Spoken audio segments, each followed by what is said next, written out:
पढ़ते हैं।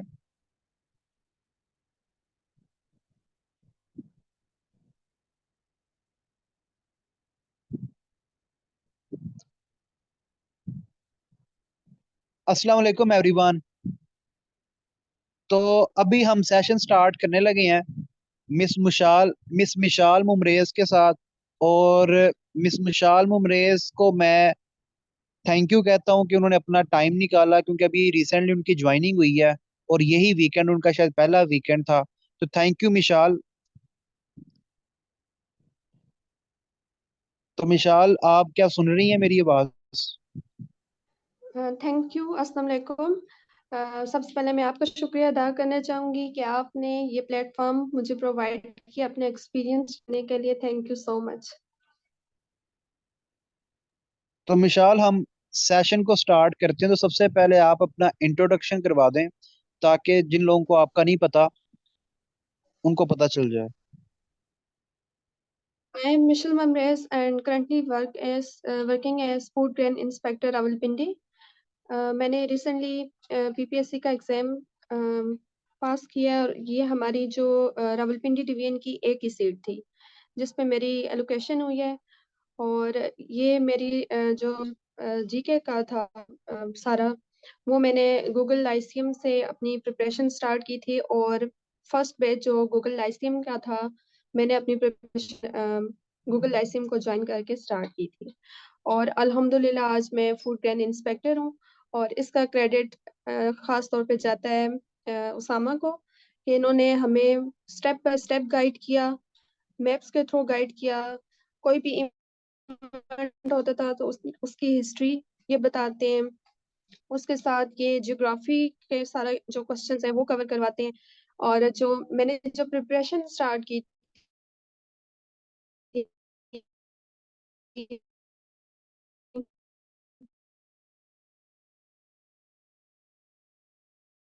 अच्छा मिशाल, सॉरी, मुझे 3 साल के बाद पता चला आपका नाम मिशाल नहीं, आपका नाम मिशल है। तो ऑनलाइन क्लासेस का ये नुकसान होता है कि मुझे आपका सही नाम आज पता चला है 3 साल के बाद। अच्छा, तो मेरा जो दूसरा सवाल है वो आपसे वो ये है कि जब आपने बीएससी की, बीएससी ऑनर्स की, और आपने एमफिल में एडमिशन ले लिया, तब आपको पता था कि पीपीएससी क्या होता है, एफपीएससी क्या होता है, जॉब किस तरह सिक्योर करनी है?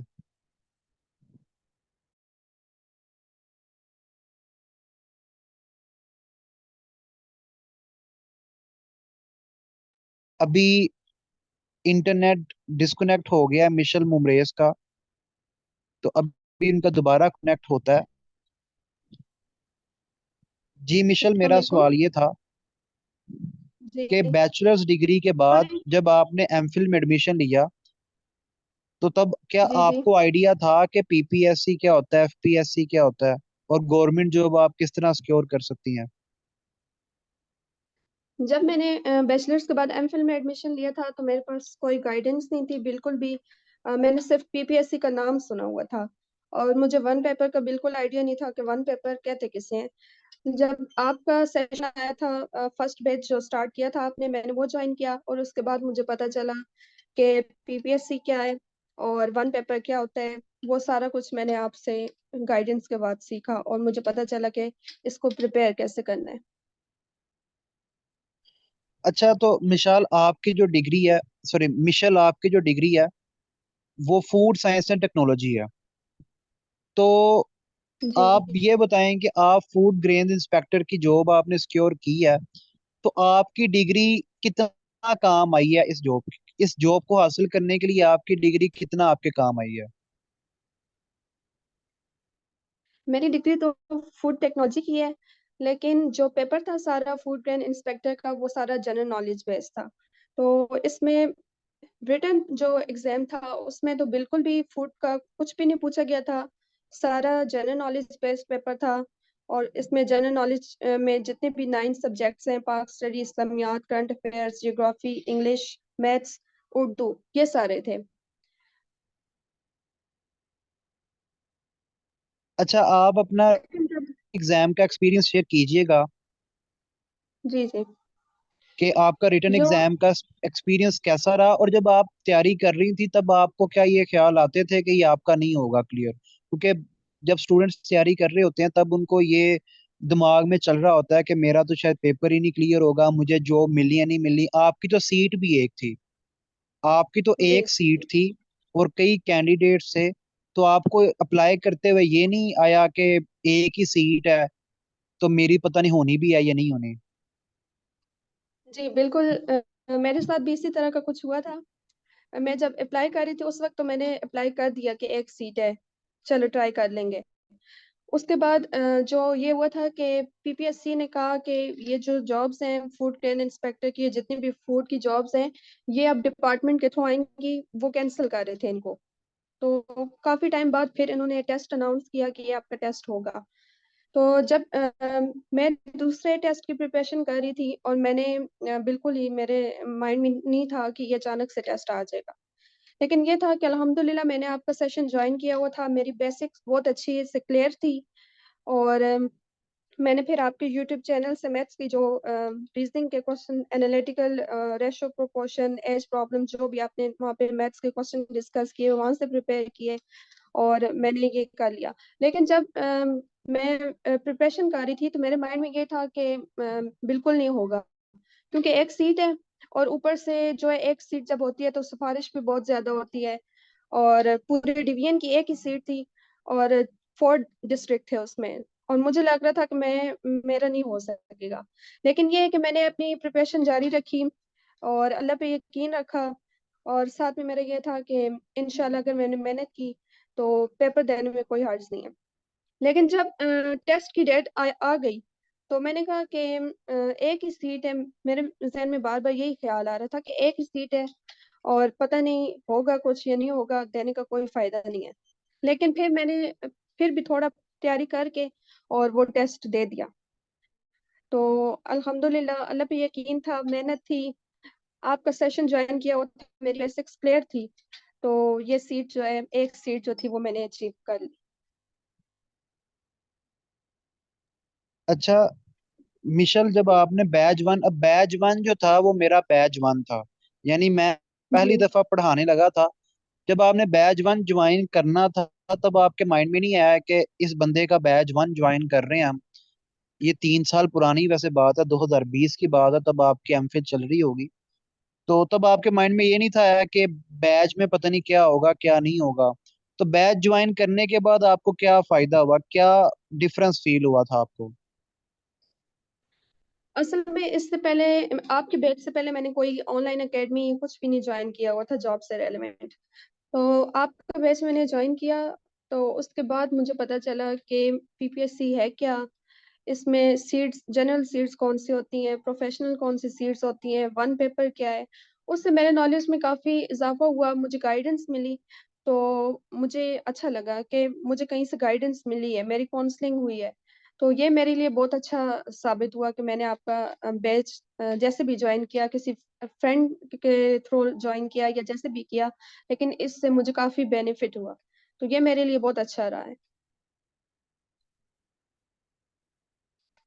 अच्छा, अपना इंटरव्यू का भी एक्सपीरियंस शेयर कीजिएगा। टेस्ट तो आपका तमाम जीके बेस आया, वो तो जीके में से आपका टेस्ट आया। इंटरव्यू का जी अपना जी। एक्सपीरियंस शेयर कीजिएगा कि इंटरव्यू की तैयारी आपने कैसे की, इंटरव्यू में कितने लोग इंटरव्यू लेने वाले थे, आपकी ड्रेसिंग कैसी थी, और इसके अलावा उन्होंने क्या क्या सवाल पूछे आपसे? जी मेरे जो इंटरव्यू था वो रावलपिंडी सेंटर में हुआ। और 2 पीपीएससी के, वैसे तो दूसरी सीट्स के लिए एक पीपीएससी का मेंबर होता है, एक डिपार्टमेंट का बंदा होता है, और एक यूनिवर्सिटी से कोई बंदा होता है। 3 लोग होते हैं इंटरव्यू पैनल में। लेकिन जो मेरा पैनल था फूड ग्रेन इंस्पेक्टर का, उसमें 2 पीपीएससी के मेंबर थे, डॉक्टर खालिद मसूद और डॉक्टर राशिद मंसूर। 2 ये बंदे थे और एक और बंदा था, शायद उनका मुझे कंफर्म नहीं पता कि वो डिपार्टमेंट से थे या यूनिवर्सिटी, किसी यूनिवर्सिटी से थे। उनको मैं जानती नहीं हूँ इस तरह ना। तो टोटल 3 लोग थे इंटरव्यू पैनल में। उसके बाद मैंने जो इंटरव्यू की तैयारी की थी वो आपकी जो नोट्स थे उनसे की थी। उसके अलावा जो आपने यूट्यूब पे अपनी जो पीएचडी वो प्रैक्टिस की थी, क्योंकि टाइम शॉर्ट था और मैंने आपकी तरफ आपकी तरफ डिस्टोर्शन हो रही है, काइंडली ये इंटरव्यू वाला एक्सपीरियंस फिर दोबारा। मैं अपने इंटरव्यू को कहना चाहूंगी कि उस एरिया की जरूरत हो, आप अपना अच्छे से ये मिशल डिस्टोर्शन हो रही है आपकी तरफ, तो काइंडली इंटरव्यू वाला जो है ना वो दोबारा रिपीट कर दीजिए।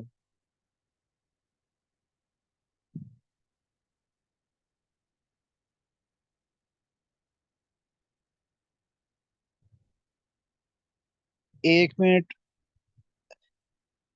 स्टूडेंट्स, एक मिनट रुकिएगा, उनका इंटरनेट का थोड़ा सा सॉरी इशू आया। मैंने जी मिशेल, आप इंटरव्यू का ना दोबारा रिपीट कर दीजिएगा कि आपने इंटरव्यू की तैयारी किस तरह की।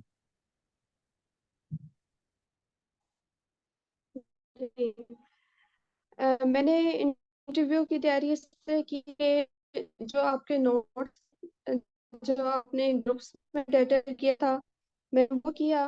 अब मेरी बेसिक्स क्लियर थी आपके सेशन ज्वाइन करने के बाद, और उस पर मुझे काम नहीं करना पड़ा।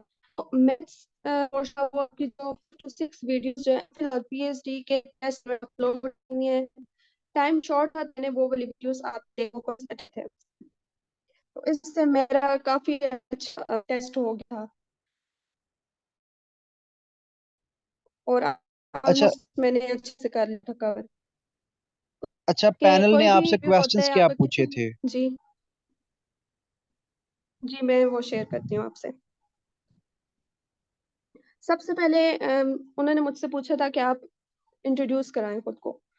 मैंने जब अपना इंट्रोडक्शन दिया उसमें मैंने अपनी डिग्रीज के बारे में बताया कि मैंने एमएससी ऑनर्स फूड टेक्नोलॉजी किया हुआ है, और फिर मैंने अपनी BSc honours agriculture food technology का बताया।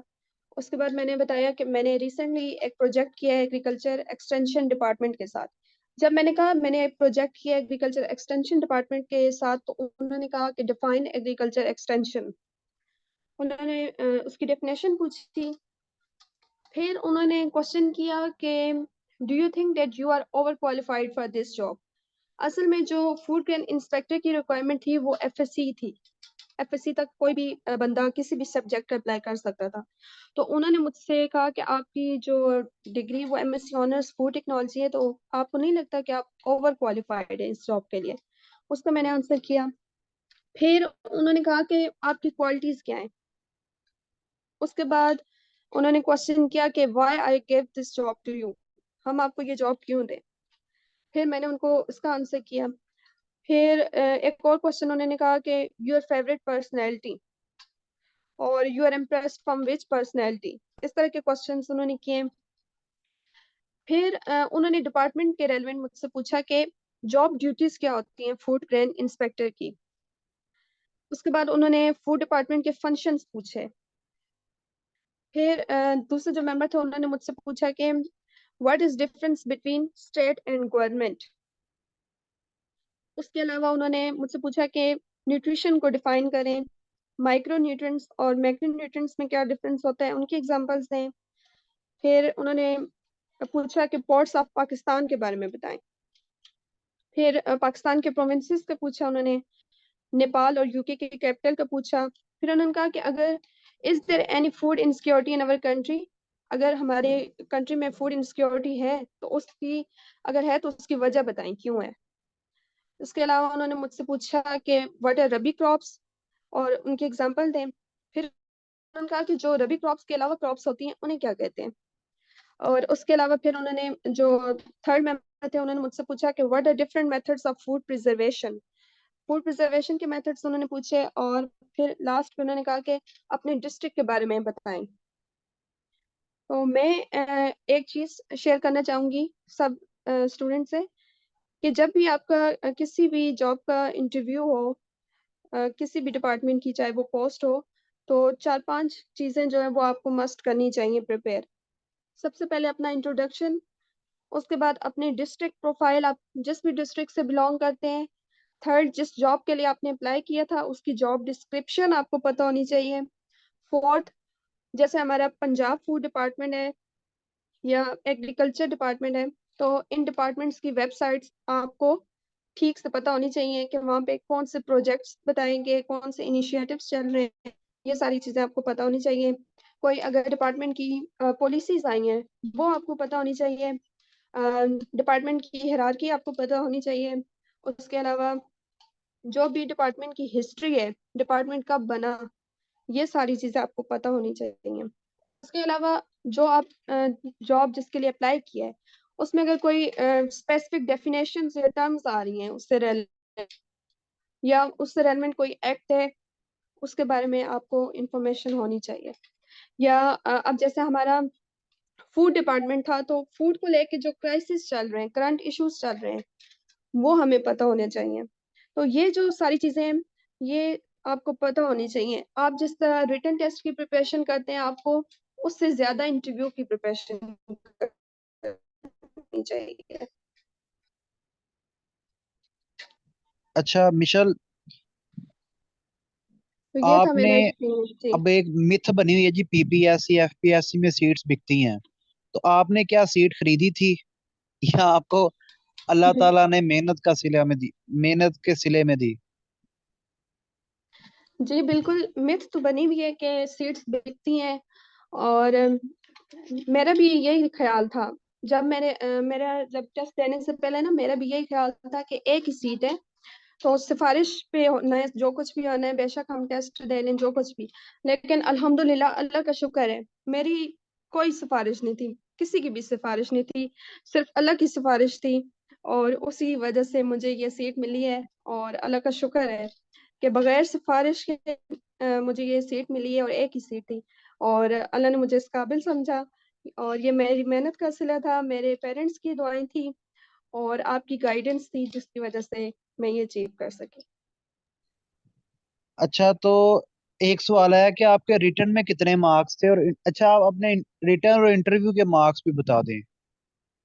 जी, मेरे रिटर्न में 61 मार्क्स थे, और मेरे इंटरव्यू में 68 मार्क्स थे। जी ठीक है। अच्छा, एक सवाल है, कितने लोगों ने अप्लाई किया हुआ था? तो ये तो आप पीपीएससी की वेबसाइट पे जाके प्लानर ओपन करके देख सकती हैं कितने लोगों ने अप्लाई किया हुआ था। फिर अगला आया जी, आपको कैसे पता चला उनका नेम? आप देखिए, जब बच्चे इंटरव्यू देने जाते हैं, स्टूडेंट्स इंटरव्यू देने जाते हैं, तो उन्हें पता होता है कि पीपीएससी का कौन सा पैनल जो है वो इंटरव्यू ले रहा है। एक ही पैनल जो है वो एक तरह की तमाम जॉब्स के इंटरव्यू लेता है, और वो पैनल जो पीपीएससी का मेंबर होता है वो पीपीएससी की वेबसाइट पे भी नाम अवेलेबल है। ठीक है, ये कोई रॉकेट साइंस नहीं है। अच्छा, कोई किसी और का कोई कोई सवाल है, आप लोग हाथ खड़ा करके भी पूछ सकते हो, आप मैसेज टाइप करके भी पूछ सकते हो। तो जो भी आप लोगों ने सवाल पूछना है पूछ लें। अच्छा, एक सवाल है, how you dressed up for interview? आपने ड्रेसिंग किस तरह की इंटरव्यू के लिए? मेरी ड्रेसिंग, मैंने सिंपल शलवार कमीज और ऊपर मैंने वेल किया हुआ था, और साथ मेरा दुपट्टा लिया हुआ था। मेरा एक ये रिक्वेस्ट भी है स्टूडेंट से, खासकर गर्ल्स से, कि आप जो है ना, डार्क कलर्स को अवॉइड किया करें इंटरव्यू के लिए। क्योंकि अभी जब मैं इंटरव्यू देने गई थी, तो मेरे साथ जो फीमेल्स थी, उनके मैंने ड्रेसिंग नोट की है, उनकी प्रॉपर ड्रेसिंग नहीं थी जिस तरह होनी चाहिए। उन्होंने काफी डार्क डार्क कलर पहने हुए थे, तो उससे भी अच्छा इंप्रेशन नहीं जाता। आप लाइट कलर जो है उनको चूज करें, वो एक अच्छा लगता है। जो लाइट कलर्स होते हैं वो सूट भी करते हैं, और एक पीसफुल एनवायरनमेंट में वो सारा अच्छा लग रहा होता है कि ड्रेसिंग आपकी अच्छी है। तो डार्क कलर्स को अवॉइड करें, ये मेरा था कहना। और किसी का कोई क्वेश्चन हो? तो ये सेशन रखने का पर्पस ये है कि देखें, मिशल भी जो थी वो आपकी ही तरह एक स्टूडेंट थी। उन्होंने भी सेम उन्हीं बेंचेस उन्हीं क्लासेस में डिग्री ली। ठीक है, उन्हीं क्लासेस में बैठ के पढ़ा और डिग्री ली। जिस स्टेज पे आज आप हैं उस स्टेज पे मिशल भी थी। ठीक है, तो आप लोग भी आज से जो है वो तैयारी स्टार्ट करें। और मिशल, ये भी जरा मुझे बता दीजिएगा कि क्या एमफिल जॉब सिक्योरिटी की जामन है? कि एमफिल करने से जॉब पक्की है। बिल्कुल भी नहीं। जिन्होंने बीएससी ऑनर्स किया हुआ है उन और जो अभी कर रहे हैं, उनको चाहिए कि अभी से वो प्रिपरेशन स्टार्ट कर दें। हमारे पास तो पहले गाइडेंस नहीं थी। आपके सेशन को ज्वाइन करने से पहले, आपके बैच को ज्वाइन करने से पहले गाइडेंस बिल्कुल नहीं थी। हम एमफिल में एडमिशन ले चुके थे।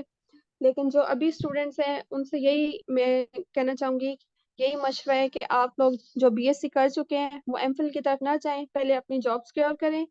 और एमफिल तो बाद में भी होता रहता है। तो आप अभी से तैयारी स्टार्ट कर दें जो बीएससी में है, और जो बीएससी ऑनर्स कर चुके हैं वो जॉब की प्रिपरेशन अभी से स्टार्ट कर दें और सीरियस होके करें।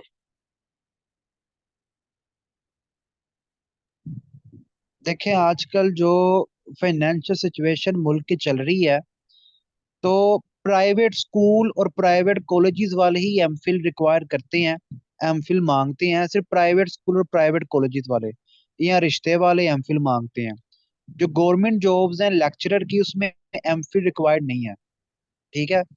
तो आप लोग जो हैं, वो अगर किसी के घर के अंदर फाइनेंशियल सिचुएशन ठीक नहीं है, तो मेरा भी उसे यही मशवरा है कि वो एमफिल ना करे। अगर आपके माली हालात ठीक नहीं है घर के, तो आप एमफिल ना करें। आप जो है वो गवर्नमेंट जॉब्स की तैयारी करें और उसकी तरफ आए। ठीक है। एमफिल उस बच्चे को इस दौर में करनी चाहिए कि जो एमफिल की फी इजीली अफोर्ड कर सकता है या कर सकती है। ठीक है। अगर तो आपकी फैमिली इजीली कर सकती है अफोर्ड, क्योंकि आपको पता है हॉस्टल्स के अखराजात कितने ज्यादा हो गए हैं। मेरे टाइम पे 10-12 हजार में महीना हो जाता था, लेकिन अब 35-40 हजार रुपया चाहिए एक महीने का खर्चा हॉस्टल का। ठीक है। तो हर चीज जो है वो डबल ट्रिपल हो गई है। जी, किसी और का कोई क्वेश्चन है? किसी और का कोई सवाल है?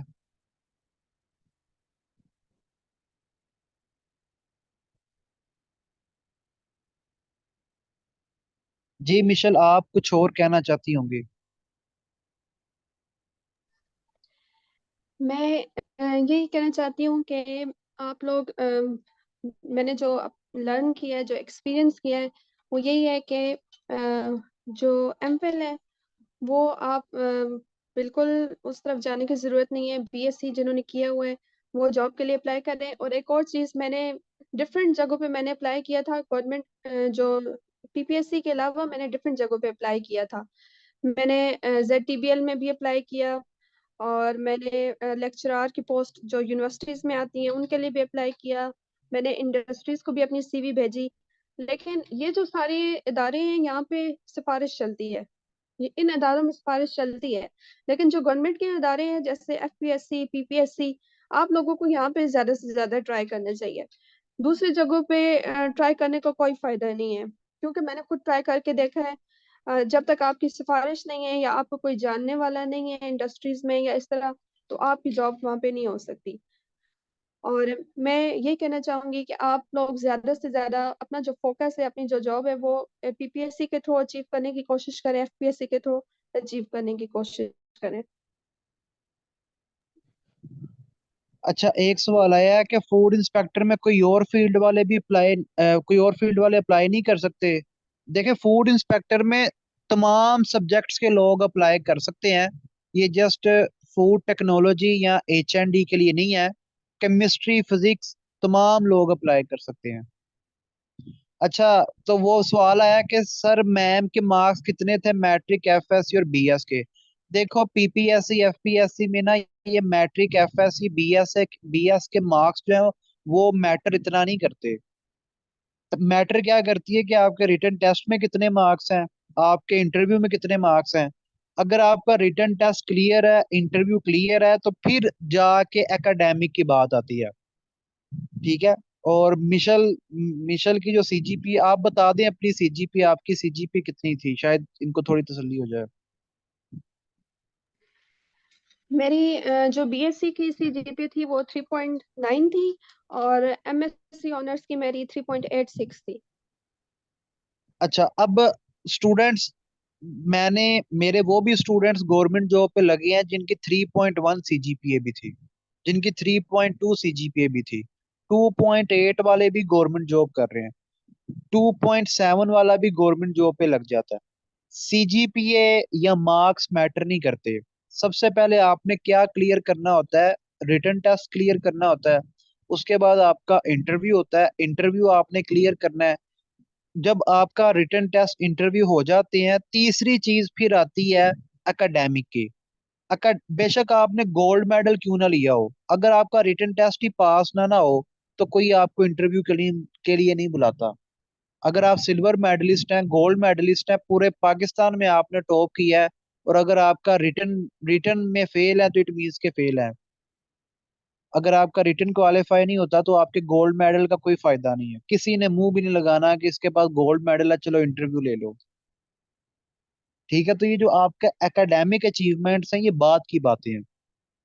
पहले पहले तो आपने टेस्ट को क्लियर करना है। ठीक है, पहले आपने टेस्ट को क्लियर करना है, फिर बाद में एकेडमिक की बातें आती हैं। तो कम सीजीपीए वाले बच्चे भी पीपीएससी एफपीएससी क्लियर करके जो गवर्नमेंट जॉब जो है वो हासिल कर सकते हैं। ठीक है, ये गोल्ड मेडल होना जरूरी नहीं होता गवर्नमेंट जॉब के लिए। Thank you so much Michelle, मुझे लगता है आप किसी और का कोई सवाल नहीं है। थैंक यू सो मच कि आज आपने टाइम निकाला, और सॉरी मैंने आपको बहुत ज्यादा वेट करवा दिया। नहीं नहीं, इट्स ओके, मोस्ट वेलकम। मुझे तो बहुत डियर अच्छा लगा अपना स्टूडेंट्स, एक्सपीरियंस शेयर करके। जी, मैं कह रही हूँ मुझे बहुत अच्छा लगा अपना एक्सपीरियंस शेयर करके। जी, और आप मेरे बैच 1 की स्टूडेंट थी, तो आज से 3 साल पहले आप क्लासेस ले रही थी। इन्हीं दिनों में आपकी क्लासेस हो रही थी, और आज जो है जी। हम सेशन कर रहे हैं।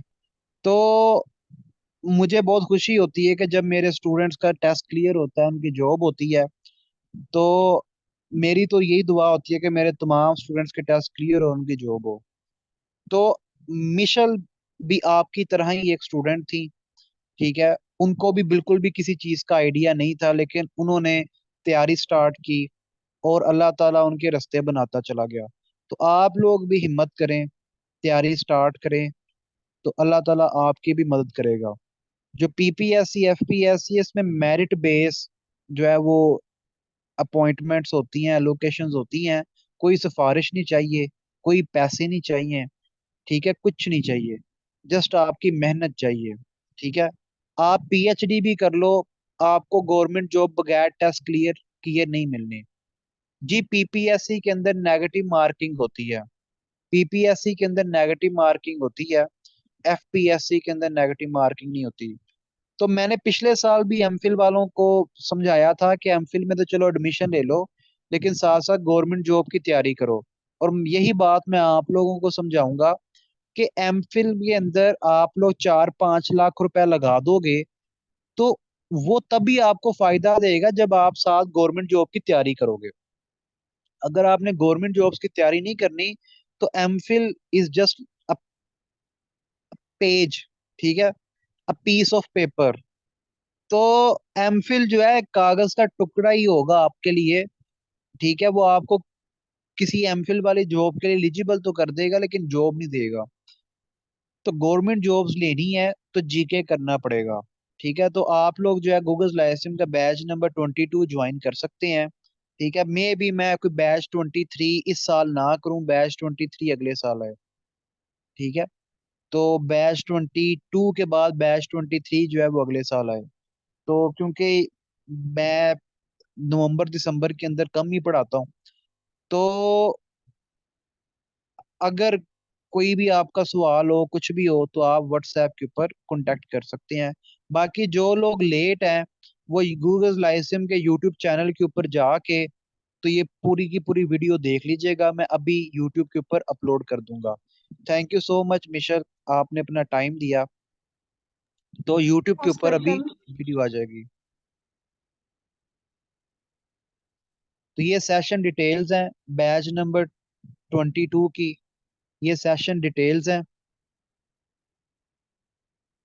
और ये बैंक फी डिटेल्स। ये आप व्हाट्सएप नंबर पे मैसेज करें, आपको बैंक फी डिटेल्स बता दी जाएंगी। ओके जी। अच्छा, एक लास्ट सवाल आया मिशल सर, इंटरव्यू कितने टाइम का हुआ था मैम का? एक लास्ट सवाल आया, जरा इसका जवाब दे दें। मेरा इंटरव्यू 15 मिनट्स का हुआ था। 15 मिनट्स का हुआ था। अच्छा, ये कोई फिक्स टाइम नहीं होता स्टूडेंट्स? अगर आप समझें कि आपका भी 15 मिनट का होगा, ये आधे घंटे का भी हो सकता है, ये 5 मिनट का भी हो सकता है। तो ये उनकी मर्जी है कि वो किससे कितने सवाल करती हैं और किस तरह को इंटरव्यू लेके चलती हैं। वो 5 मिनट का भी कर लेते हैं, वो आधे घंटे का भी कर लेते हैं, 20 मिनट का भी कर लेते हैं, 10 मिनट का भी कर लेते हैं। ओके जी, अल्लाह हाफिज।